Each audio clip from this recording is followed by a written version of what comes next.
Je suis très ravi de vous retrouver ce soir, avec qui nous allons devoir, enfin ce soir nous allons devoir parler sur la place de la religion dans l'éducation humaine. Et c'est pour cela que je souhaiterais que vous puissiez beaucoup intervenir parce que aujourd'hui, sur le terrain, il y a tellement de religions, tellement d'églises, tellement de mosquées, tellement de temples. Alors, on se pose la question, toutes ces structures-là, en quel rôle dans la société aujourd'hui? C'est pourquoi nous avions intitulé le thème d'aujourd'hui la place de la religion dans l'éducation humaine. Et pour cela, aujourd'hui, nous avons reçu donc sur notre plateau, donc à ma gauche, il y a M. Oba Daniel, qui est le président du Mojekra, et en même temps, il est sociologue. À ma droite, nous avons l'imam Mohamed Mambata. Il est théologien, formé dans l'une des grandes écoles musulmanes, donc en Arabie Saoudite. Ça veut dire que c'est musulman chevronné. Il a vraiment, il est formé.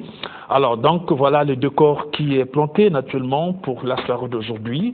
Alors chers invités, Monsieur Oba, Monsieur Mambata, je vous dis bonjour, bonjour. Alors, j'espère que vous sont à l'aise quand même par rapport à ce thème. Alors, voilà. Donc, on va devoir tout de suite démarrer, mais entre-temps, je profite de dire avant tout, déjà d'avance, merci à Réchi Founandé et à Herman Compati pour la régie et pour la radio. Et je profite justement de dire aussi à vous, les téléspectateurs, que ceux qui n'ont pas par erreur, s'il y a problème d'électricité, cette émission, désormais, ça passe en même temps à la télévision, en même temps à la radio. Ça veut dire qu'à présent, nous sommes en train de parler, l'émission est en train de passer aussi à la radio. Alors, messieurs invités, nous avons un thème qui semble être quand même poignant. Mais on ne peut pas aller directement dans le vif de notre thème du jour sans pour autant au moins arriver à décortiquer certains concepts, pardon. Là, nous avons par exemple le concept comme religion, nous avons éducation. Alors, qu'est-ce que nous, on peut comprendre, vous et nous qui sommes sur le plateau et nos téléspectateurs, surtout nos téléspectateurs, qu'est-ce qu'ils peuvent comprendre par religion exactement? C'est quoi la religion? D'abord, vous, monsieur Oba. Très bien. Plus simplement possible, il faut définir la religion comme l'ensemble de croyances ou des rites soutenus par une divinité ou une puissance supérieure. C'est-à-dire que c'est l'organisation de croyances, c'est l'ensemble de croyances, c'est une communauté vraiment de croyances ou de rites, mais soutenus par une divinité ou encore par une force vraiment surnaturelle. Voilà comment on peut définir vraiment en bref ce qu'on n'entend pas religion. Voilà. D'accord, là c'est une définition beaucoup plus, ça va plus dans le sens intellectuel ou, mais en fait, Monsieur Mambata, l'imam, est-ce que vous pensez aborder le même sens que Monsieur Oba, parce que là il a défini dans le sens intellectuel du terme, mais quand on veut aller dans le sens spirituel, qu'est-ce qu'on peut entendre par religion? Bon. Merci beaucoup. Je commencerai par dire, au nom d'Allah, le Seigneur, le Créateur de l'univers, que sa paix et sa bénédiction soient sur l'ensemble des messagers, et surtout sur le dernier des messagers, celui qui a apporté l'islam, qu'on nomme Mohammed, sa famille et ses compagnons, et tous ceux qui œuvrent pour le bien-être de cette religion jusqu'au jour de la rétribution. Pour répondre à la question, comme vous avez su le dire, le fait d'aller dans un sens plus intellectuel, moi je dirais, par rapport à l'islam, la religion, c'est un code de vie légiféré par Dieu, pour ce qui concerne la vraie, parce qu'il y a vraie religion et fausse, selon les conceptions. Mais c'est comme l'autre a dit, que c'est soutenu par un être suprême. Prenons le cas de Dieu, la religion est un code de vie que Dieu a légiféré pour que l'homme qui est créé pour l'adorer, suive ce code pour son bien-être ici-bas et après sa mort, c'est-à-dire dans l'au-delà. D'accord. Ok. Alors, vous avez parlé en disant que c'est un code. D'accord. Mais il y a aussi le concept éducation. Est-ce que le concept éducation peut avoir plusieurs définitions, c'est-à-dire dans le sens intellectuel du terme et dans le sens spirituel? Le contexte actuel, nous avons le sens spirituel et le sens intellectuel. Et vous, en tant que musulman, comment pouvez-vous ou comment définissez-vous ce concept, donc l'éducation? L'éducation, pour moi, c'est un ensemble de règles un ensemble de règles, c'est-à-dire qu'une morale qui doit recevoir l'individu conformément aux préceptes divins, c'est-à-dire conformément aux recommandations de Dieu et aux enseignements du messager de Dieu, pour que l'homme qui reçoit ces enseignements, cette morale, puisse avoir une bonne conduite à tenir vis-à-vis de son Seigneur, vis-à-vis de son semblable. C'est ce ensemble de choses qui s'appellent pour nous, ou encore que j'entends par éducation. D'accord, elle est sociologue. Bien sûr, mais simplement possible, il faut dire que l'éducation, c'est la transmission des valeurs sociétales, c'est-à-dire que c'est la transmission des règles du savoir-faire et du savoir-être. Mais dans le cadre purement de la religion, il faut insister beaucoup plus sur la transmission des règles du savoir-être, le savoir-vivre. Donc, c'est ça, éduquer, c'est transmettre certaines valeurs vraiment à des générations pour que on arrive vraiment à façonner leur éthique, à agir sur leurs attitudes et à changer leur comportement. D'accord, ok. Alors, il y a tout à l'heure, l'imam, vous disiez que selon votre définition de la religion, vous avez dit quelque chose qui attire mon attention. Vous disiez qu'il y a des vraies et des fausses religions, si j'ai bien compris. Qu'est-ce que vous entendez par faux religion dans ce... Quand je parle de la vraie religion, d'abord la vraie religion, oui. Oui, c'est celle codifiée par Dieu, le Créateur. C'est-à-dire que celle qui a pour fondement, ou encore ceux qui se réclament de cette vraie religion, font asseoir leur foi sur la croyance en ce vrai Dieu, et que cette foi doit obéir, comme je l'ai dit tantôt, aux recommandations de Dieu, et l'inspiration mère, c'est la satisfaction de ce Seigneur, l'attente de sa récompense, la demande de son pardon, et plus encore aspirer à la rétribution du demeure de bien-être auprès de ce Dieu-là. Mais la fausse religion, encore la fausse foi, c'est celle qui est fondée sur l'intérêt matériel. C'est-à-dire que l'homme qui se réclame, encore se retrouve dans la fausse religion, n'a pour ambition que le bien de ce bas monde. Et cette foi, cette religion ne peut pas évoluer jusqu'à faire long feu, parce que, confronté à certaines épreuves, l'homme arrive à vivre cette foi. Ce n'est pas une religion qui peut suivre le bon chemin, encore, qui peut rester longtemps comme la vraie religion fondée sur la vraie foi, c'est-à-dire à la croyance au vrai Dieu. Je ne sais pas si je me fais comprendre. Voilà, donc... Monsieur Oba, dans la société, vous, en tant qu'observateur, analyste des faits sociaux, est-ce que vous aussi, vous êtes à mesure de faire cette distinction entre la vraie et la fausse religion? Ok, mais en anthropologie ou en sociologie, il est très difficile de parler en termes de vrai ou de faux, de fausse religion. Mais nous, ce qui nous intéresse, c'est un peu parler en termes de la contribution de la religion dans la régulation de la société. C'est ça. Ouais. Alors, dans ce sens-là, il faut dire que toute religion a ses forces et ses faiblesses. Et quand nous parlons d'éthique comme telle, on constate que la religion, par rapport à ses normes, par rapport à sa doctrine, inculque certaines valeurs pour amener vraiment les adeptes à avoir une attitude et un comportement de vie. D'accord, là ne vous en faites pas. Oui, ça c'est dans le cadre purement de l'éducation. D'accord, okay. De l'éthique vraiment doctrinale et vraiment des adeptes. D'accord. Ça vraiment c'est bon. Maintenant, le côté négatif, on va peut-être aborder pour parler un peu de la dépravation purement de la religion. D'accord. Pourquoi il y a dépravation de la religion? C'est là on pourra peut-être parler. D'accord, on va parler vite en besogne. Justement, on est pratiquement sur le chemin. Là, puisqu'on a déjà décollé, on est en plein voyage. Alors, aujourd'hui, quel est le vrai rôle ou la vraie place de la religion dans la société? Ok. Mais vous savez, la religion devait servir de base pour conscientiser, pour moraliser, pour réguler vraiment la collectivité, la société. Parce que à la base, c'est une doctrine. Et on se dit qu'en inculquant certaines valeurs, les gens, n'est-ce pas, vont adopter une attitude et avoir un comportement digne de ce nom. Donc, il y a l'éthique propre aux chrétiens, par exemple, l'éthique propre aux musulmans, n'est-ce pas, l'éthique propre aux protestants, n'est-ce pas, et Mais pour vous aider, protestants et quoi que ce soit, c'est tous les chrétiens. Ok, ben, ils sont là-dedans. Donc il y a une certaine valeur qui est donc transmise.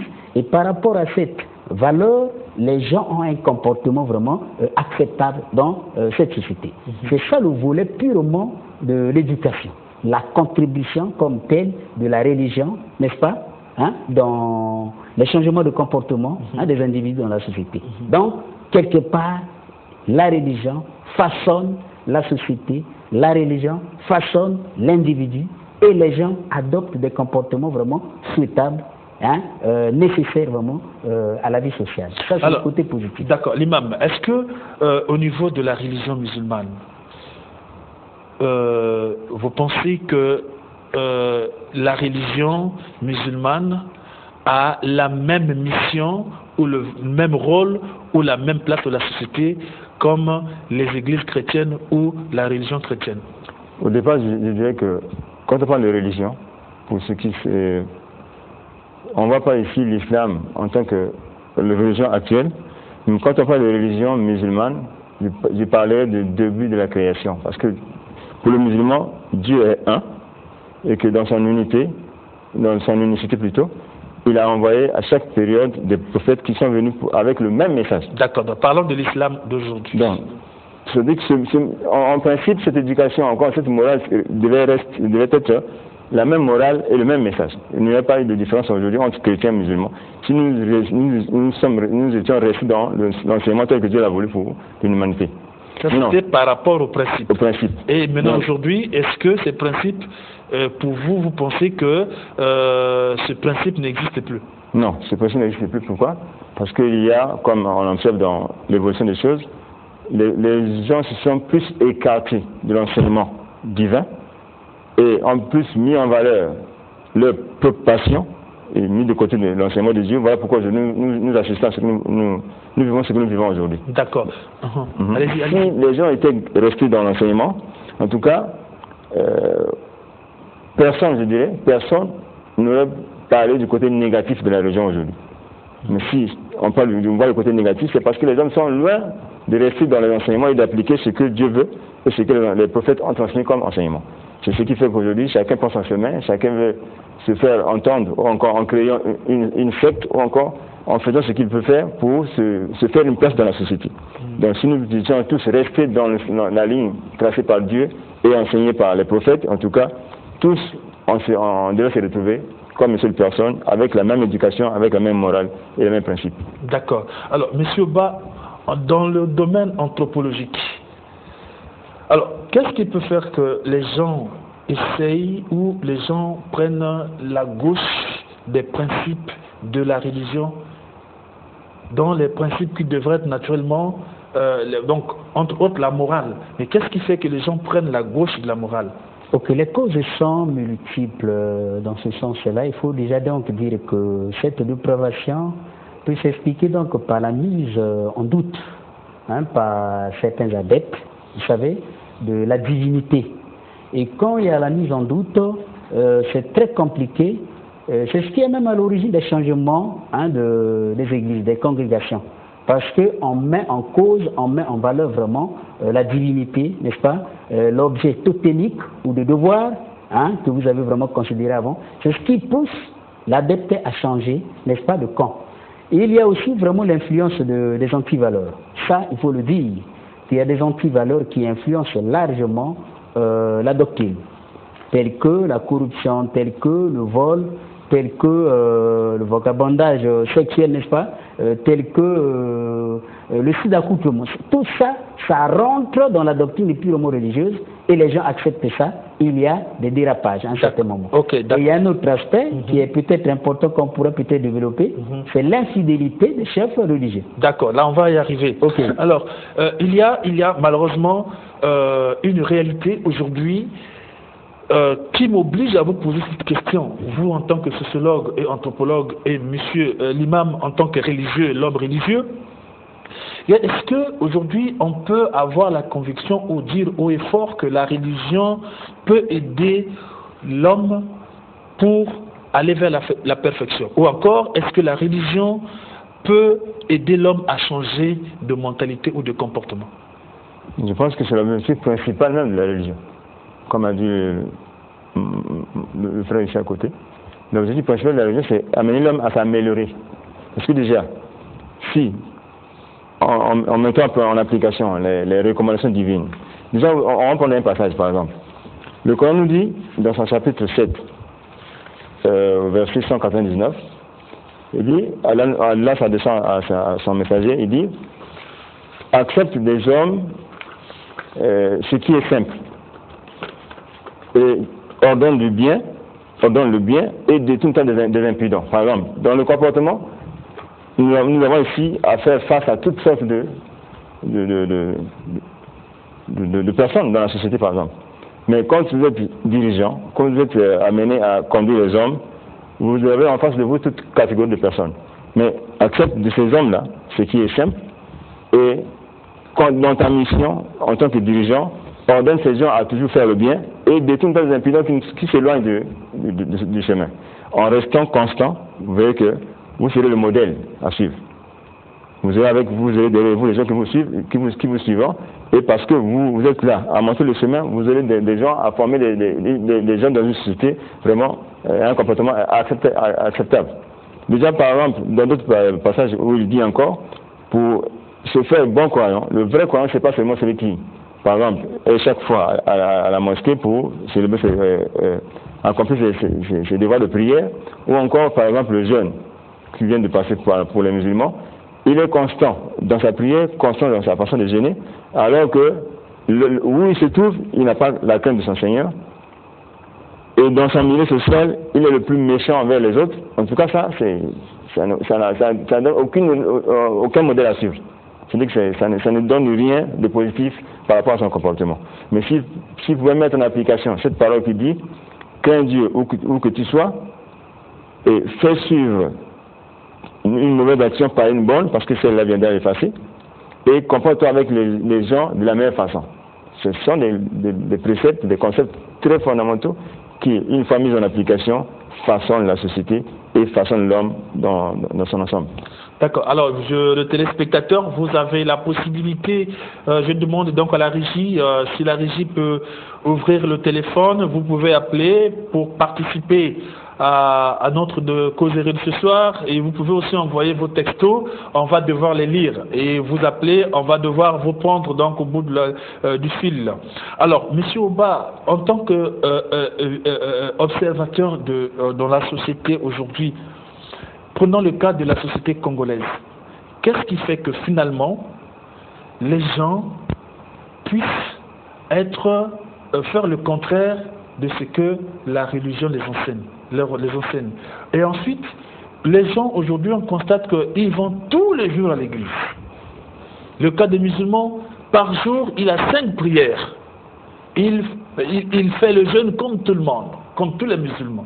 Mais malheureusement, au quartier, dans son lieu de travail, dans son lieu de, je sais pas, ici et là dans la société, il ne reflète même pas la réalité des enseignements religieux. Qu'est-ce qui peut être la cause de ce genre de comportement? Bien, merci, vraiment. Tout à l'heure, je voulais parler de l'infidélité des chefs religieux. Il n'y a pas que l'infidélité des chefs religieux, mais l'infidélité des soi-disant fidèles. Parce que quand la religion est au service des hommes et non de la véritable divinité, c'est un grand danger. Parce que quand aujourd'hui, la religion est au service du politique, des hommes politiques, c'est un grand danger parce que cette religion est soumise vraiment à une manipulation terrible. Et quand il y a la manipulation, c'est tout ce qu'on est en train de vivre aujourd'hui, la guerre religieuse. N'est-ce pas? Ça, c'est un problème de l'homme. C'est un problème de l'homme. Tu fais semblant d'aller à l'église, n'est-ce pas? De faire croire aux gens que, n'est-ce pas, tu adhères fidèlement à cette doctrine, mais au fait, tu subis l'influence de certaines antivaleurs qui t'amènent plus loin. Qu'il s'agit du chef spirituel qui devient infidèle parce qu'il fait 2 mètres, 3 mètres, y compris les hommes politiques, qu'il s'agit vraiment des soi-disant fidèles qui vont à l'église, qui servent aussi vraiment 2, 3, 5 mètres, et voilà pourquoi rien ne marche, n'est-ce pas? Donc le matin à l'église, l'après-midi c'est un comportement devient devient, n'est-ce pas, parce qu'on sert l'homme politique, on sert les partis politiques, n'est-ce pas, on est vraiment sous la mouvance des corporations politiques. Il y a la religion, l'opposition, il y a la religion de la mouvance, ça ne pourra jamais tenir, c'est tout ça ce qui est à l'origine. Donc, il y a les mœurs, il y a la dépravation, les antivaleurs qui influencent, qui corrompent vraiment les consciences des adeptes. C'est ce qui fait que vraiment il y a des comportements vraiment inattendus. Mais il faut le dire que la religion, c'est pas seulement dans la société moderne, hein, dans la tradition, la dimension spirituelle a été de beaucoup. Parce que hier, dans la société traditionnelle, tu ne pouvais pas voler, ni voir la nudité de maman, n'est-ce pas, ni injurer papa. Tout ça, c'est parce qu'on subissait le poids, n'est-ce pas, la religion. On était liés, n'est-ce pas, à des totems, n'est-ce pas, à des objets traditionnels, bien sûr. Mais qui conscientisait, qui éduquait, n'est-ce pas, qui régulait, n'est-ce pas, hein, donc qui contribuait à la bonne marche de la société. Donc aujourd'hui, vraiment cette déviance s'explique par l'influence politique et l'influence vraiment des antivaleurs, n'est-ce pas, hein, qui affectent vraiment la conscience des adeptes qui deviennent des infidèles. Au lieu d'être des fidèles, ce sont des infidèles. Alors, on va voir avec l'imam. Alors, par rapport à ce qu'a dit le sociologue, est-ce qu'aujourd'hui, on peut se permettre de dire que, parce que c'est une réalité de toutes les façons, le fait qu'ils disent que les religions traditionnelles, qu'ils puissent dire plutôt que les religions traditionnelles, effectivement, à cette époque-là, les gens avaient la crainte de Dieu. Ce n'était pas encore des religions institutionnalisées comme aujourd'hui. Mais est-ce qu'aujourd'hui, on peut dire que les religions importées, parce qu'il faut avoir le courage de reconnaître que le christianisme pour les chrétiens au Congo, l'islam pour les musulmans congolais, ce sont des religions quand même importées qui viennent d'ailleurs. Est-ce qu'on peut dire que ces religions qui nous arrivent de l'extérieur sont à l'origine de la dépravation des mœurs dans notre société aujourd'hui? Ah, ça, je dirais non. Parce que pour l'islam surtout, je dirais que c'est pas ça. Parce que déjà, qu'elle soit importée ou qu'elle naisse ici, ce qui importe, c'est la base de l'enseignement. Parce que l'islam, sur sa base du Coran et de la tradition prophétique, ça n'a rien à voir avec le fait qu'il soit importé ou que non. Il suffit que l'homme s'imprègne de connaissances, doit encore tire ses enseignements de deux bases pour bien bâtir sa religion et bien se tenir. La preuve en est que le Congo aujourd'hui, pour l'islam, ça fait depuis 1905 que la première mosquée a été construite ici. Et les premiers musulmans congolais qui ont adhéré à cette religion, c'est à travers le comportement de ceux qui les ont enseignés, c'est-à-dire nos papas ouest-africains qui ont importé cette religion ici. Mais ça n'a rien à voir avec le comportement ou encore la coutume de ces gens-là, des pays d'où ils viennent, mais c'est plutôt des enseignements tirés du Coran et de la Sunna que les gens ont pu se faire des bons Corans aujourd'hui. D'accord. Excusez-moi, est-ce que on peut dire que en ce qui concerne la religion, donc les religions les religions importées, est-ce qu'on peut aussi se permettre de dire que ces religions ont existé ou existent grâce à une autre réalité culturelle qui n'a rien à voir ou qui est incompatible à notre réalité? Comment? C'est-à-dire que, par exemple, l'islam. Oui. Aujourd'hui, excusez-moi, on voit par exemple les musulmans comme vous gardez la barbe, vous portez les pantalons un peu courts, tout ça. Est-ce que ça, c'est la culture congolaise ou c'est la culture pure et simplement arabe? Et le fait que cette culture vienne s'imposer, et du coup, il y a l'incompatibilité avec notre culture, et enfin, les gens ne se retrouvent plus. Non, je dirais que c'est ni culture arabe, ni culture, comment on appelle ça, importée, mais c'est plutôt les enseignements du messager d'Allah, c'est-à-dire le messager de l'islam. Parce que dans le fait, d'après l'islam, le fait de laisser son pantalon, ça crée un comportement d'orgueil. Et l'homme, il faut connaître l'homme, parce que déjà il y a un propos qui dit que toute créature se retrouve dans sa nature, sauf l'homme. Aujourd'hui, l'homme, tel que je suis créé, je suis barbu parce que j'ai un corps, c'est-à-dire que je ne suis pas un verbe de nature. Et je dois garder mon caractère d'homme en gardant ma barbe, pas en me rasant. Bon, c'est pas pour vous dire que tout ce que c'est là, c'est devient des femmes. Non, mais je garde ma nature et c'est appuyé par une recommandation prophétique. que les hommes, à l'époque, il fallait faire une différence entre les juifs et les musulmans, sur le point de la forme. Les juifs avaient l'habitude de garder et la barbe et le moustache, mais pour qu'il y ait une nette différence entre les deux, entre les juifs et les musulmans devaient garder la barbe et réduire un peu leur moustache, pour qu'on se reconnaisse facilement.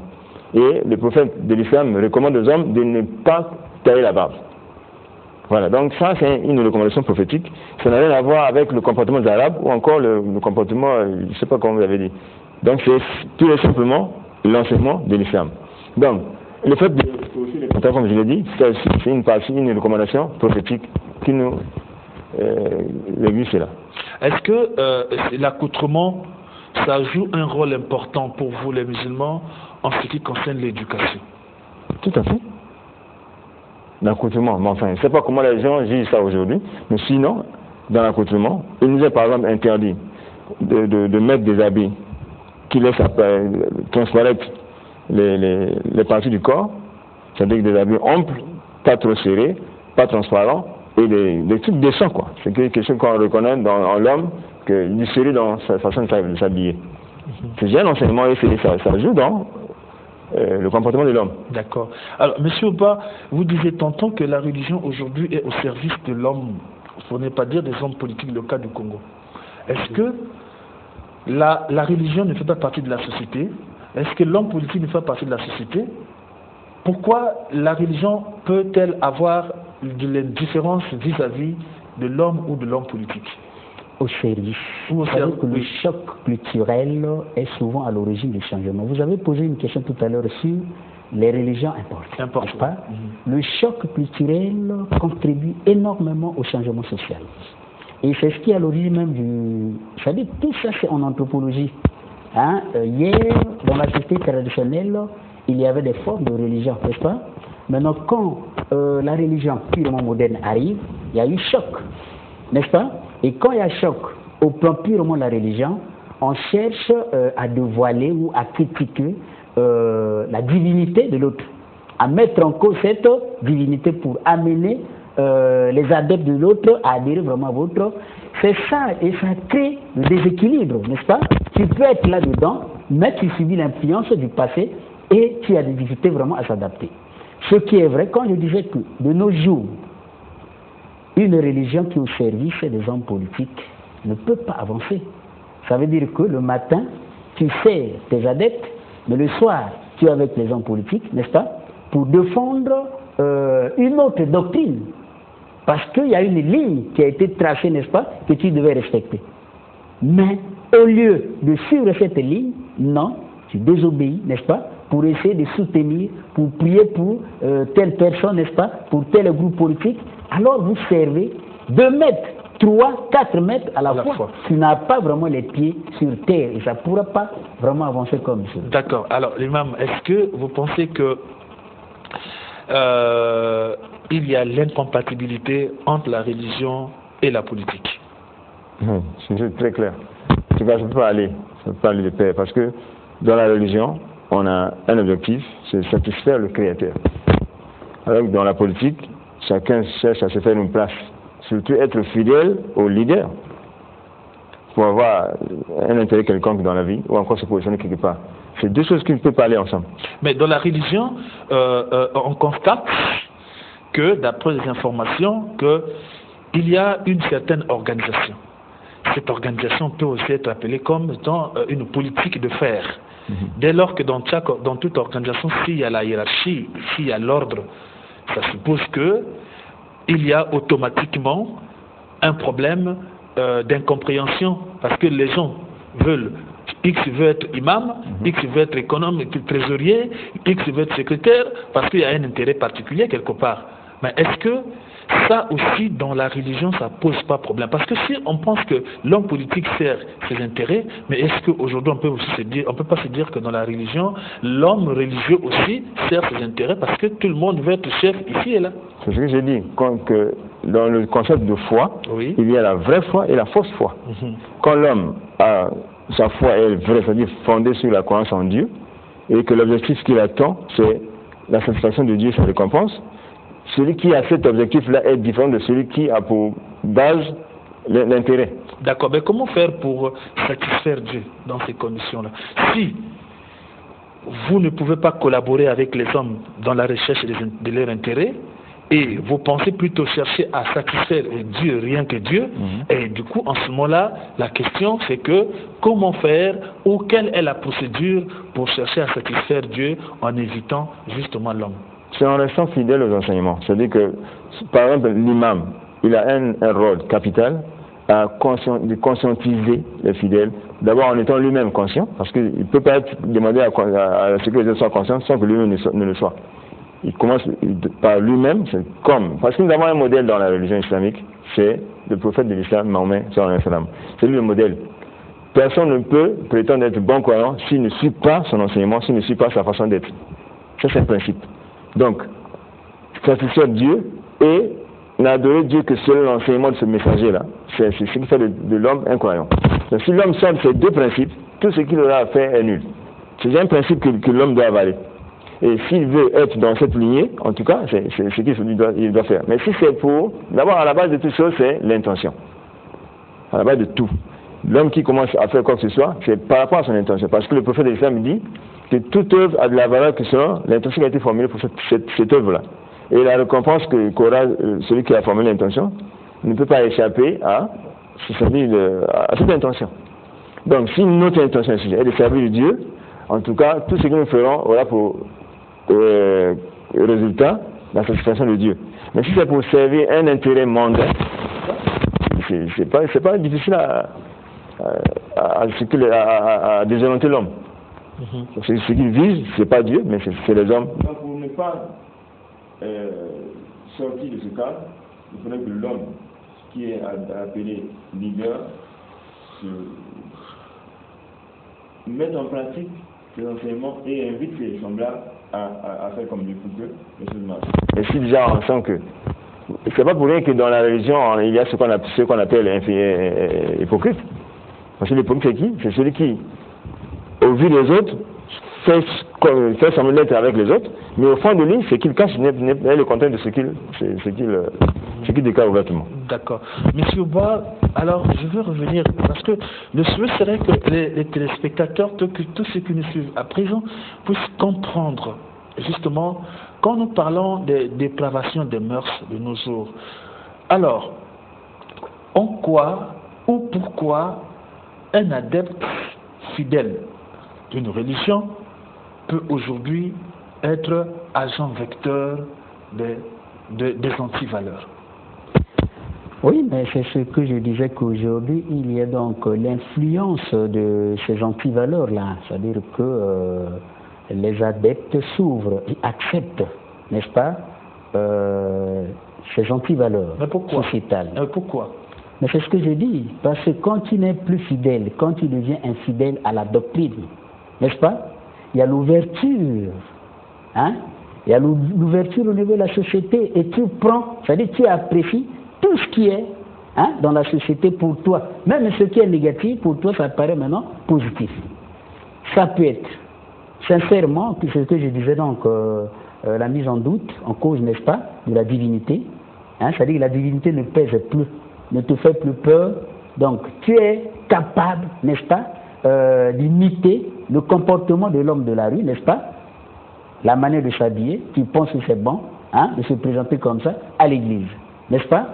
Et le chef spirituel qui est là aussi, qui devient fidèle, accepte ce comportement. Tout à l'heure, vous avez parlé, par exemple, des actes liés à la corruption, le vol, n'est-ce pas? Discuter pour garder l'argent de votre communauté. Moi, c'est ça, ça dit qu'on met devant son intérêt égoïste. Or, ça ne devait pas se passer dans ce milieu-là. Et tout ça, voilà. Tout ça, pourquoi? Parce qu'on est devenu purement infidèle. On n'est plus fidèle vraiment. On professe plus la doctrine, la véritable doctrine, n'est-ce pas? Mais on accepte maintenant les antivaleurs. Tout ce qui se passe dans la société, nous on pense que c'est bon. Et si c'est comme ça, alors c'est un grand danger, n'est-ce pas? C'est un grand danger parce que est-ce que c'est encore vraiment un bon cadre de fidèles? Non. Donc il y a l'hypocrisie, comme disait vraiment Imam tout à l'heure. Donc il y a ceux qui viennent là pour la bonne forme, au fond, vraiment ce qu'ils sont en train de drainer, ce n'est pas réellement ce que veut la doctrine vraiment de cette religion. D'accord. Alors, l'imam, est-ce que vous pensez que au sein de la religion aujourd'hui, je parle de la religion musulmane, donc de l'islam, est-ce que vous pensez que les gens y vont à l'islam, le cas du Congo aujourd'hui, par conviction? Oui, je dirais oui. Bon, je ne peux pas prendre, enfin, oui, de façon absolue, mais déjà, avant, c'est-à-dire que les années qui ont précédé notre le moment précis, c'est-à-dire que l'islam n'était pas compris. Parce que ceux qui ont amené l'islam ici, comme vous avez dit, les Ouest-Africains, qui sont venus pour le commerce avec leur religion, l'islam, les gens qui se sont intéressés à l'islam, c'était par rapport au comportement de ces gens-là. Et ils n'ont rien compris de la religion parce qu'il n'y avait pas une transmission. C'est-à-dire que la langue de transmission manquait. Ils ne faisaient que suivre les gestes et ces gens sans comprendre ce qui se disait en réalité. Mais avec l'évolution des choses, les enfants congolais, qui sont soit nés des parents congolais, musulmans, ou encore qui sont islamisés et ont eu la chance d'apprendre cette religion, aujourd'hui ont la facilité d'expliquer l'islam, de l'enseigner dans la langue nationale. C'est ce qui fait que beaucoup de Congolais adhèrent. Et quand ils adhèrent, c'est parce qu'ils ont compris. Parce qu'il n'y a pas d'intérêt derrière ça. S'ils adhèrent aujourd'hui, si vous voyez qu'il y a maintenant beaucoup de mosquées ici, c'est parce qu'il y a beaucoup de Congolais qui ont compris le vrai sens de l'enseignement islamique et qui les amènent aussi à se faire musulmans. Est-ce que comprendre, ça veut dire être convaincu? Oui, moi je pense que quand quelqu'un, par exemple, nous animons une émission ici, dans cette même chaîne-là, qui est intitulée « Connaître l'islam ». Nous faisons connaître à tous ceux qui ne connaissent pas l'islam, ce qui est réellement l'islam, qui ne doivent pas confondre l'islam avec ce qui se passe dans le milieu ouest-africain, par exemple encore le maraboutage ou quoi. Nous donnons le vrai visage de l'islam et les gens comprennent. Si c'est les gens qui ont depuis longtemps souffert d'envie de connaître le Seigneur et de l'adorer, à travers nos enseignements, ils comprennent et c'est avec conviction qu'ils adhèrent. D'accord. Alors, M. Ba, aujourd'hui, est-ce que vous, en tant que sociologue, quand vous essayez de faire vos enquêtes, vos analyses, pensez-vous que les gens aujourd'hui vont dans des religions modernes par conviction ou bien parce qu'il y a un intérêt particulier? Bon, mais parlons en termes d'intérêt particulier parce que aujourd'hui, le monde aujourd'hui propose moins de solutions. Vous savez qu'il y a plus de problèmes. C'est-à-dire quand les gens vont dans la religion, c'est pour chercher vraiment des solutions à leurs problèmes. Sincèrement, 90% c'est ça. Chercher à combler vraiment les besoins réels par rapport aux problèmes qui se posent à ces gens-là. Donc c'est d'abord la première des choses. Voilà pourquoi quand il va sur le terrain, il trouve que vraiment il n'y a pas une suite, il est obligé vraiment de changer de chemin. Donc il trouve que vraiment cette divinité, cette puissance supérieure ne pèse pas, n'arrive pas vraiment à combler vraiment ses besoins, alors il faudrait en levier. Or parfois, ce sont les actes, parfois c'est son cœur qui nous trahit, n'est-ce pas? C'est ce que je dis, que lui il est en train de drainer vraiment les antivaleurs, n'est-ce pas? Que lui n'est plus fidèle à la doctrine et qu'il n'y a pas vraiment une suite favorable, mais lui il pense que non, le divin là ne pèse pas, la puissance là n'est plus vraiment celle qu'il faut, et l'homme là peut changer, aller d'une église à une autre, vraiment il n'y aurait même pas une suite. Donc, nombreux vont, c'est pour chercher à combler vraiment leurs besoins, pour chercher vraiment à résoudre leurs problèmes. Alors, est-ce que dans ces conditions, quand la personne adhère à une religion, est-ce que de facto, la personne est aussi en contact avec Dieu? Parce que on a l'impression que la religion et Dieu, ça fait deux. Bon, moi je ne vais peut-être pas rentrer trop dans ce débat. Voilà pourquoi je parle en termes de divinité, n'est-ce pas? La croyance en une divinité, n'est-ce pas? En une puissance. Est-ce que c'est Dieu? Est-ce que c'est l'idole? Est-ce que c'est un animal totémique de devoir? Bon, il y a beaucoup de choses. Donc, moi je pense que il y a toujours ce pont-là, ce lien-là entre l'homme et cette divinité. Vous voyez, même nous, dans la société traditionnelle, le recueillement, vous savez, c'est une pratique religieuse. Le recueillement, c'est un comportement, c'est une pratique religieuse. On a une croyance qu'on se fait du décédé, n'est-ce pas? Et voilà pourquoi on prend tout le temps, on est concentré, c'est parce que c'est un comportement religieux, c'est une pratique religieuse. Donc, Ça abolit. C'est ça, peut-être les chrétiens parlent en termes de communion, qu'il est en communion avec Dieu. Mais ce qu'on constate, c'est un peu le virement là. Donc à un certain moment, il pense que vraiment, il n'a pas une suite favorable, alors il faut changer de divinité. Il faut adorer l'autre divin, il faut adorer l'autre puissance. On va d'une communauté à une autre parce que on comprend que on voulait satisfaire les besoins, mais on n'arrive pas vraiment à combler ces besoins. Hein? À cause peut-être de notre infidélité, n'est-ce pas? Parce que rester fidèle à la doctrine, n'est-ce pas, en professant cette doctrine, c'est peut-être pas très facile. Ils ne sont pas nombreux, n'est-ce pas, à le faire, à faire vraiment avec conviction, vraiment, ce qu'on veut faire. C'est ça ce qu'on peut dire. D'accord. Alors, l'imam, est-ce que au niveau de la religion musulmane, on voit les femmes, et même certains hommes musulmans, donc les croyants en général, qui se dépigmentent, c'est-à-dire qu'ils essaient de changer la couleur naturelle de leur peau.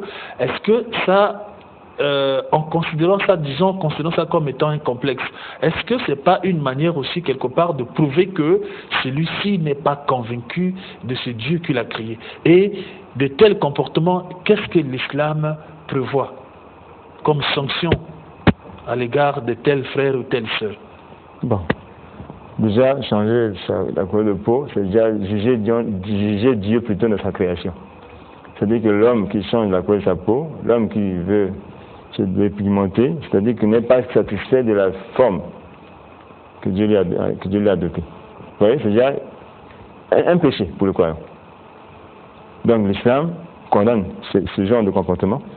Et même pour les femmes qui s'ajoutent les mèches comme on voit aujourd'hui, il y a des textes prophétiques qui disent carrément que maudites toutes celles qui se font ajouter les mèches sur les cheveux et celles qui les ajoutent, c'est-à-dire que les tresseuses. Et celles qui se fait tresser, celles qui tressent, les deux sont maudits. Ça veut dire que c'est des comportements vraiment réprimandés, encore blâmés, hein, interdits, c'est ce genre d'actes, c'est vraiment interdit en islam. Et que tous ceux qui ont ce genre de comportement s'entendent au châtiment de la part de Dieu. D'accord. Alors, chers téléspectateurs, s'il vous plaît, n'appelez pas avec le deuxième numéro, appelez plutôt avec le 05 320 28 28, s'il vous plaît. Le deuxième numéro, c'est pour le texto, parce que même si vous insistez en appelant par le premier numéro, je ne peux pas répondre. Je suis désolé de vous le dire. Alors, je suis toujours avec vous, l'imam, mais ces gens-là qui sont maudits, mais ils sont toujours avec vous. Oui. Alors, vous qui estimez être béni, comment arrivez-vous à faire pour cohabiter avec des gens maudits? Non, quand je parle de la malédiction, c'est-à-dire que tout péché est pardonnable. C'est celui qui se reconnaît dans le péché. Et parfois, c'est les gens qui commettent ce genre d'actes par ignorance. Alors nous dit dans le Coran que tous ceux qui commettent le pardon de Dieu est accordé à tous ceux qui commettent des péchés par ignorance et une fois informés du péché, reviennent repentant vers leur Seigneur. C'est-à-dire que l'homme a cette occasion de se racheter en demandant pardon, en arrêtant avec ses actes immoraux et revenir dans le chemin, demander pardon au Seigneur. Dieu le pardonne. C'est-à-dire qu'avant que la mort n'arrive, l'homme a cette possibilité de se repentir et retrouver le chemin avec les autres. Voilà. Donc ce n'est pas une porte fermée, tant qu'on est vivant. D'accord. Alors, Monsieur Ba, de nos jours, par rapport à ce que vivent les jeunes Congolais ou ce que fait la jeunesse congolaise aujourd'hui, toujours dans les bars, toujours dans les boîtes de nuit et dans les caves, toujours le nzango. Malheureusement, derrière ce nzango, il y a certains hommes qui profitent des femmes d'autrui, certaines femmes profitent des hommes d'autrui.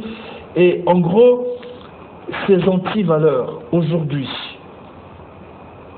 vous pensez que la religion peut faire quelque chose pour arriver à éradiquer, ou encore peut-être éradiquer, c'est exagéré, ou la religion peut arriver quand même à atténuer la gravité justement de ces comportements déviants? Ok, religion, oui, vous savez que quand nous traitons même les églises, pour parler un peu des communautés religieuses, vous savez, l'église, je l'ai toujours dit, c'est la conscience d'une nation. Une église, en réalité, devait contribuer, n'est-ce pas, avec efficacité dans la conscientisation, dans la moralisation, n'est-ce pas, dans le changement des attitudes et des comportements des populations. Mais on constate que l'Église aujourd'hui ne joue pas pleinement son rôle. Ne joue pas pleinement son rôle à cause des failles que nous avons vraiment déplorées. N'est-ce pas?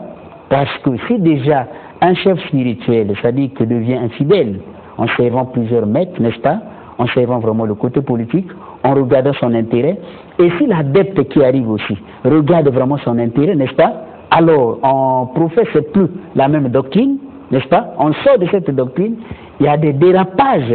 Et quand il y a des dérapages, vraiment, ça sera très très très compliqué que l'Église arrive à façonner cette collectivité, n'est-ce pas, à jouer correctement son rôle dans le cadre purement de l'éducation. Donc il y a des failles que nous constatons. Vraiment, les soi-disant adeptes sont en train de drainer les antivaleurs, jusque même au niveau des communautés religieuses. Alors, l'imam, est-ce qu'aujourd'hui la religion musulmane contribue pour l'éducation de la jeunesse congolaise?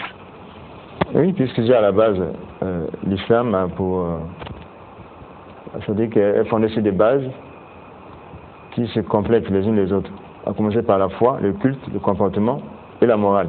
Déjà, elle va jusqu'à façonner l'homme, à faire qu'il améliore sa foi et son rapport avec son Seigneur, sa foi, c'est-à-dire que son comportement personnel et ses rapports avec la société. Vous voyez que c'est un champ qui s'élargit. Mais si les hommes arrivaient à mettre en application de façon stricte ou bien rigoureuse les enseignements de Dieu, en tout cas, la société serait la meilleure. D'accord, ça c'est au conditionnel. Vous dites ici les hommes. Moi, il y a une question de savoir, est-ce qu'aujourd'hui, au Congo, en ce qui concerne l'éducation des jeunes, est-ce que l'islam est en train de contribuer pour l'éducation de la jeunesse congolaise? Je dis oui pour les jeunes musulmans, parce que déjà, ne peut suivre l'enseignement islamique qu'un musulman. Non, mais est-ce que l'enseignement islamique et la réalité culturelle au Congo, c'est pas la même chose. Mais maintenant, je prends dans le cadre civil ou dans le cadre général, en ce qui concerne l'éducation humaine. Est-ce que la religion musulmane fait quelque chose pour cette jeunesse? En tout cas, je dirais oui, parce que nous avons le résultat à travers les émissions que nous animons. Parce que nous avons ce rôle-là d'éduquer. Mais comment éduquer? C'est à travers les médias, par exemple. Quand nous faisons passer des émissions, nos thèmes sont des thèmes vraiment qui touchent la société. Et à travers ça, nous constatons qu'il y a une adhésion.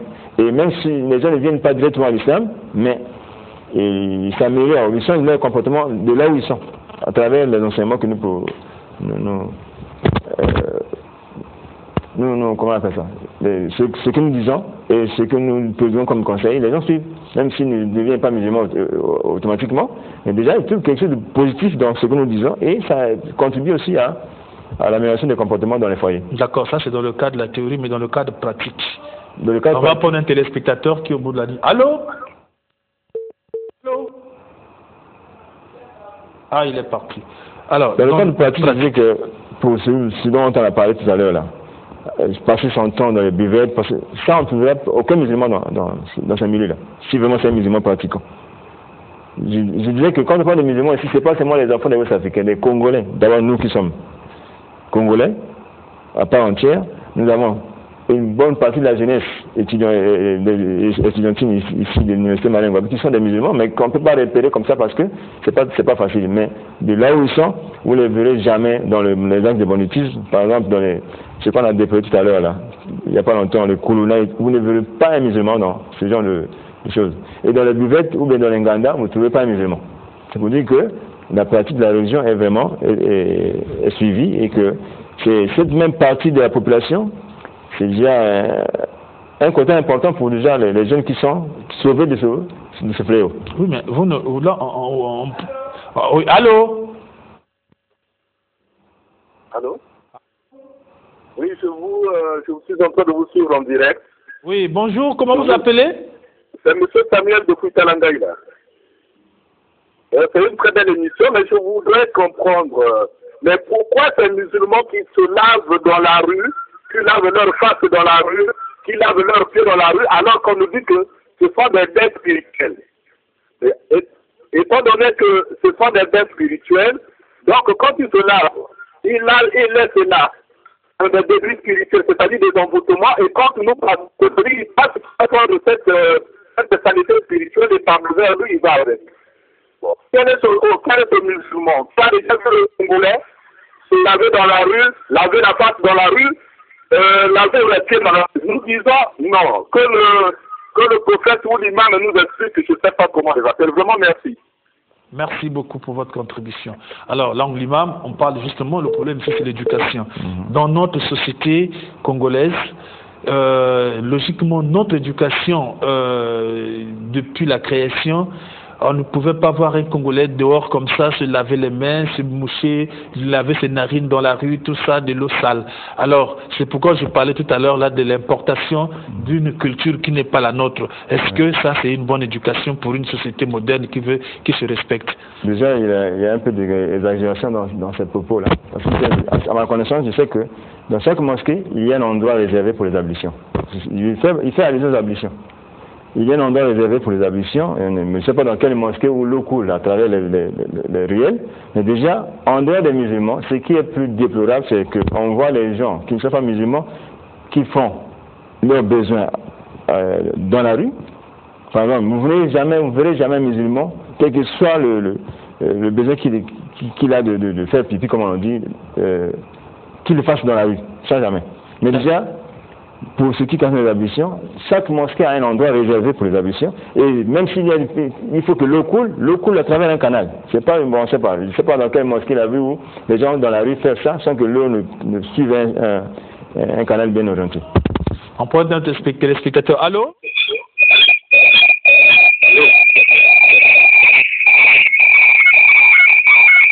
Allô? Oui.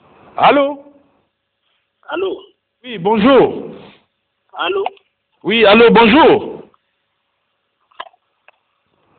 Aïe. Apparemment, il y a un problème avec le téléphone. Le réseau pose problème. Alors, le problème ici, on voit par exemple... Allô? Oui, allô? Oui, bonjour, vous appelez comment? C'est M. Gopambo depuis Poto. D'accord, oui. Votre contribution? Je voulais poser la question à l'imam. Je l'ai suivi. Il a dit que non, les jeunes et les musulmans ne sont pas des Koulouna. Maintenant, je voulais savoir ce qui se passe en Irak là. Ce ne sont pas les musulmans qui ont été chasser les chrétiens là-bas. Je m'arrête là. Bon, merci. Alors, là-bas, ça c'est un problème politique. Logiquement, on ne doit pas entrer là-dedans. J'ai toujours dit que à l'émission Génération Consciente, merci pour votre question, c'est tout à fait normal. Je ne dis pas que ce n'est pas une bonne question, c'est normal. Mais je voudrais tout simplement vous rappeler que la réalité en Irak, ça dépasse notre entendement. Aujourd'hui, notre problème, c'est de voir, si vous nous dites par exemple qu'au Congo, pendant qu'il y a eu des braquages, il y a eu des musulmans, bon, d'accord, là, allô? Oui, allô? Bonjour. Oui, bonjour, bonsoir, je reviens. Je n'ai pas dit qu'on lave les pieds devant les mosquées, mais j'ai plutôt dit qu'on lave les pieds devant les boutiques et sur le trottoir là où les gens passent. J'ai dit c'est quel comportement. Parce que là, on nous dit que nous importons une culture, certainement il donne des enseignements qui sont les meilleurs. Bon, si on nous apprend qu'il faut laver les pieds dans la rue, il faut laver la face dans la rue, étant donné que lui, le musulman, ils ont 3 bains. Le matin, il se lave, à 12 heures, il se lave, et à 17 heures, il se lave. Mais cette eau a souillé, il lave les pieds, ça coule. Mais ce sont des mains spirituels, moi je dis, ils le font devant leur boutique, vérité, vous verrez que c'est vrai ce que je dis. Donc, alors, si on parle d'une éducation meilleure. Et si c'est réellement ce que l'on constate, il y a que les services de sécurité de la police d'Amérique sont là bien placés pour ça. On ne peut pas encourager ça, parce que déjà c'est la saleté comme tout le monde le constate.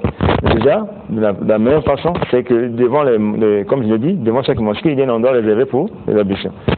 Ça, on peut interpréter n'importe qui, en tout cas, c'est pas ce que l'islam enseigne, mais ça fait partie du comportement individuel. D'accord. Voilà. Alors, ma question est de savoir, dans la pratique, on parle de téléspectateurs. Bonsoir, papa. Bonsoir. Ouais, bonsoir, vous appelez comment? Je m'appelle Sandrine, je suis au Poto là. Oui. Dans le bien, ma maman va tenir à biloko pour avoir le bossa mosquée. Pourquoi d'aller rango te battre rango parce que c'est pas bon de bisi de là iwana. Ba wa ba ko pesa bango ba zo tek sango sous.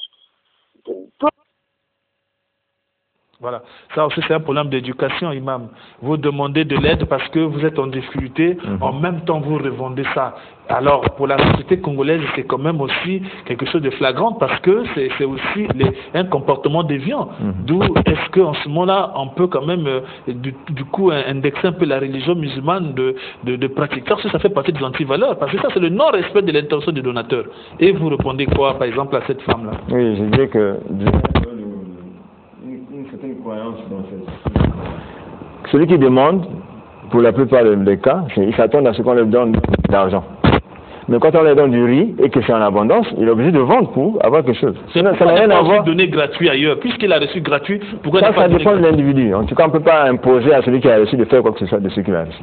Est-ce que c'est un peu considéré ça, mais au bas, un tel comportement, vous, en point de téléspectateur. Allô? Allô? Soutenir l'agriculture. Allô, bonjour. Bonjour. Allô? Allô? Oui, bonjour, vous appelez comment? Allô? Oui, allô, bonjour. Allô? Oui, allez-y, je vous écoute, monsieur, s'il vous plaît. Allô?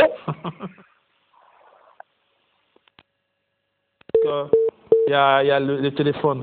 Monsieur Oba, vous, en tant que sociologue, quand nous parlons des antivaleurs, vous venez voir quelqu'un pour demander parce que vous êtes en difficulté et la personne vous donne, même si elle vous donne ça en nature, est-ce que vous avez le droit de vendre? Quand vous, oui. Ben, vous avez demandé, c'était par rapport à un besoin donné. Voilà, oui. Voilà. Or, dans un comportement purement religieux, c'est pas bon de vendre en réalité. Oui. Vous avez demandé pour combler un besoin donné, prends ça aussi pour combler ce besoin et non pour revendre. Ça ne sera pas bien. Donc, ça, c'est aussi des pratiques vraiment qu'il faut condamner, mais sincèrement, c'est ce qu'on disait, c'est-à-dire que la dimension humaine, le problème d'homme qu'il faut regarder aussi, qui met en cause à un certain moment les principes doctrinales. Ça sera vraiment très difficile. D'accord. Là, on va vers la fin de notre temps. Alors, je crois qu'il serait souhaitable, au moins quand même, vous, en tant que sociologue, avant que je donne la parole à l'imam, alors, logiquement, la religion devrait prôner la morale. Mais malheureusement, il faut se dire la vérité. Malheureusement, dans la pratique aujourd'hui, les gens sont à la course du pouvoir, le bonheur, la richesse, le matériel, tout ça. Bref, quand ils vont à l'église ou dans les mosquées, c'est juste pour la bonne forme. Alors, aujourd'hui, par rapport aux réalités, la réalité aujourd'hui, c'est l'éducation de la jeunesse qui est complètement à côté du vrai, de ce qu'il devrait être. Vous, en tant que sociologue, qu'est-ce que vous pouvez dire à ces gens d'église, à ces religions en général, et à ces adeptes qui fréquentent les religions? Mais il faut se le dire en matière d'éducation que la religion devait donc jouer à la persuasion, n'est-ce pas, à la conscientisation, à la moralisation, à la régulation et à l'épuration. Parce que la religion aussi devait vraiment contribuer à l'épuration des idées négatives dans la société, n'est-ce pas? Donc, en un mot, la religion devait jouer vraiment à la régulation sociale, façonner vraiment la société qu'il faut. Mais ce que nous constatons, c'est que la morale religieuse ne pèse plus. Pour plusieurs raisons que j'ai évoquées tout à l'heure, n'est-ce pas? La morale ne pèse plus, ça veut dire que quand le voile est dévoilé, c'est-à-dire que la puissance de la divinité n'est plus. On ne croit plus en cette puissance. Quand il y a le choc culturel, n'est-ce pas, on a tendance à imiter, à prendre ce que l'autre propose parce que c'est bon. Il y a ce choc-là qui est à l'origine des changements même des consciences.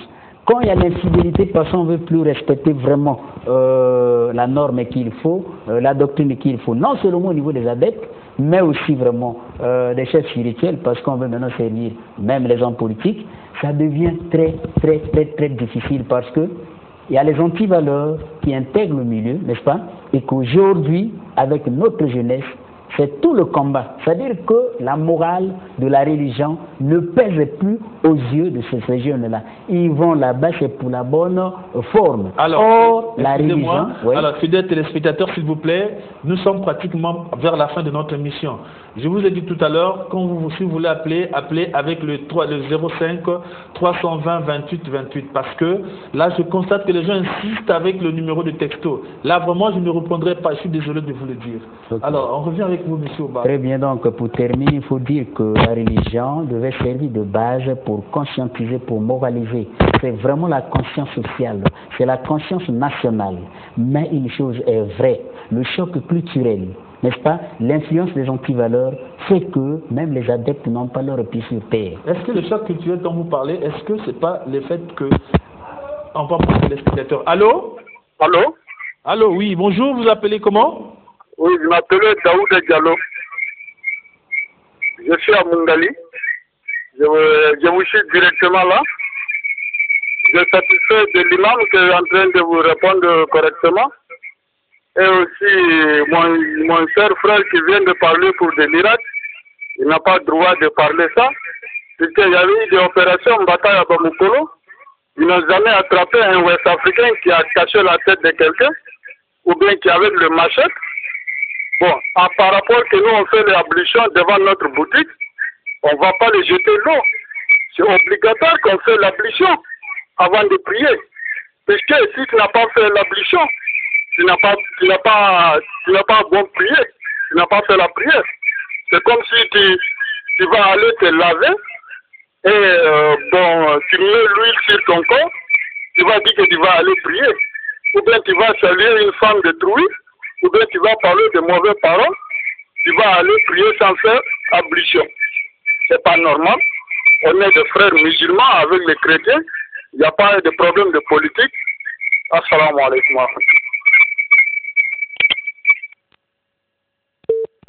Pas entrer dans la polémique ou faire des polémiques, mais au moins pour les raisons d'éducation, je crois que quand il s'agit de faire les ablutions devant les boutiques, c'est pas aussi bien, parce que en même temps il y a les crachats que les gens, certaines personnes jettent, et la morve, excusez-moi le terme, qui sort des narines, tout ça, ça se jette juste là. Et il y a quelquefois certains enfants qui courent la nu-pied, ça aussi c'est pas hygiénique. Il est mieux quand même de trouver un endroit approprié quelque part pour le faire.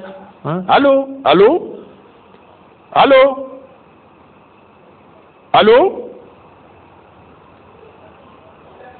Il est parti. Donc, je reviens avec M. Ba pour repartir rapidement avec l'imam parce que nous sommes pratiquement à la fin du temps. Oui, M. Ba. Donc, la religion devrait, aujourd'hui, par rapport aux antivaleurs, surtout pour la jeunesse, et parce qu'aujourd'hui, dans la plupart des églises, dans des mosquées, dans des temples, la majorité, c'est des jeunes. Et cette majorité, on a l'impression que les églises ou les mosquées ou les temples ne font plus le travail qui devrait être le leur. Alors, qu'est-ce que vraiment ces religions peuvent faire aujourd'hui? Quelle stratégie pour vous, en tant que sociologue, pouvez-vous proposer à ces hommes religieux? Bien, mais c'est ce que je disais, que quand il y a ce choc culturel que je disais tout à l'heure, c'est un peu difficile de stabiliser vraiment la doctrine. Hein, parce que à partir du moment où les questions vraiment de fidélité se posent avec acuité, n'est-ce pas? On n'arrive plus à respecter correctement la doctrine qu'il faut, parce que quelque part, il y a un autre comportement, n'est-ce pas? Il y a d'autres valeurs. Et eux-mêmes appellent les valeurs, mais des antivaleurs qui sont véhiculées. Donc, le matin, tu apprécies la doctrine, l'après-midi, tu apprécies l'antivaleur, et que tu intègres en toi, ça serait difficile. C'est-à-dire que l'adepte partage vraiment ces deux champs-là. Où c'est la doctrine, où c'est les antivaleurs qu'on est en train de partager. Il devient fidèle, il n'est plus fidèle à cette doctrine, ça serait très difficile. Tout le mal de notre société. C'est-à-dire que les questions d'éducation, c'est purement complexe. Hein? Vraiment. Les cadres éducatifs, on en parle, n'est-ce pas? Il n'y a pas que la famille, il n'y a pas que l'église, il n'y a pas que l'école, mais il y a aussi la rue. La rue, c'est une forme d'éducation qui échappe au contrôle des parents. Et c'est là où vraiment on propose... Et ça échappe aussi au contrôle des religions. Bien sûr. C'est là où on propose aux jeunes vraiment les recettes, n'est-ce pas? Pour les amis, c'est-à-dire que les clubs d'amis, les groupes de quartier, hein, partager son temps dans les caves, aller dans les Nganda, qui deviennent aujourd'hui leur centre d'intérêt. Ils disent que c'est bon, fumer c'est bon, hein, n'est-ce pas? Ça c'est la rue qu'il propose. Donc, lui partage son temps entre l'église et la rue, mais aujourd'hui on constate que c'est la recette de la rue qui prédomine. D'accord, Qui ok. prédomine. Et Ok. c'est vraiment un grand danger pour l'avenir vraiment de notre jeunesse. Ok, alors l'imam, vous aussi, presque le dernier mot. Avant que je ne vous dise de dire le dernier mot, l'islam, vous l'avez dit tantôt, aujourd'hui, certains frères qui réagissent, ils ont raison, mais on voit comment ça se pratique. Certains commerçants musulmans qui passent leur temps à corrompre même certains agents de l'État qui passent parce que lui ne veut pas aller payer les impôts là où il faut aller payer à qui de droit. Ça fait partie des antivaleurs.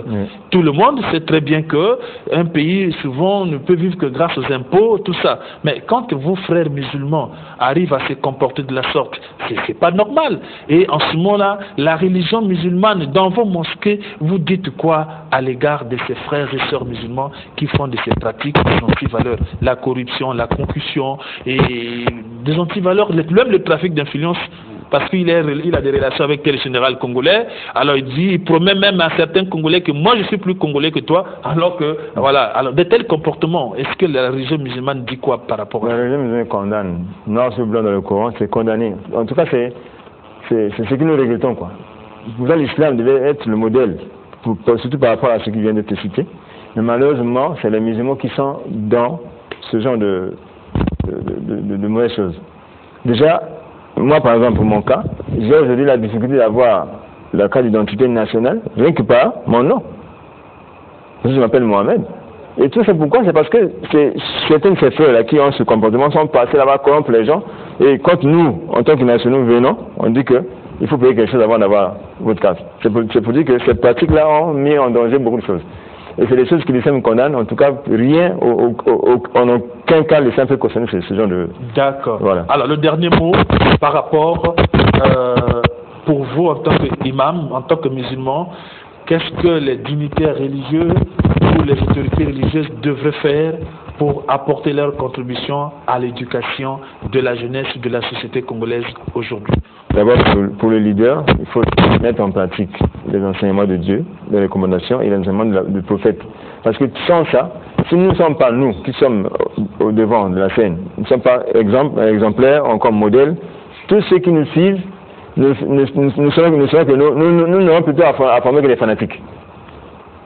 Si nous sommes droits, nous avons des gens qui seront droits, parce que convaincus des enseignements, mais si nous ne sommes pas droits, mais les gens vont nous suivre parce qu'ils sont fanatiques de ce que nous sommes. Et alors là, c'est mettre de côté, c'est saluer en un mot la religion et faire que la religion soit aujourd'hui comme aujourd'hui l'islam à travers le monde. C'est une image sombre. En tout cas, loin des enseignements de l'islam, ce que tout le monde traite, même quand le téléspectateur a dit que ce qui se passe en Irak là-bas, mais c'est heureusement que pour nous, il ignore les vraies raisons qui font que les chrétiens ou encore ceux qui sont en Irak vivent ce qu'ils vivent. Déjà, l'islam est la religion de Dieu. En tout cas, le Dieu qui nous a créés ne peut pas nous choisir un code de vie où les choses marcheront à l'encontre de ce que ça doit être. Donc que les gens reviennent à la religion en mettant en application les recommandations du Coran et les enseignements de la tradition prophétique pour que l'islam retrouve son visage de vraie religion qui est le code que Dieu a choisi pour que l'humanité marche sur une ligne en tout cas appréciable. D'accord. Alors, fidèles téléspectateurs, franchement, en ce qui me concerne, c'est que j'ai à vous dire tout simplement merci pour avoir été nombreux avec nous. Désolé pour ceux qui n'ont pas pu nous joindre parce que la ligne était saturée. Désolé pour ceux qui n'ont pas pu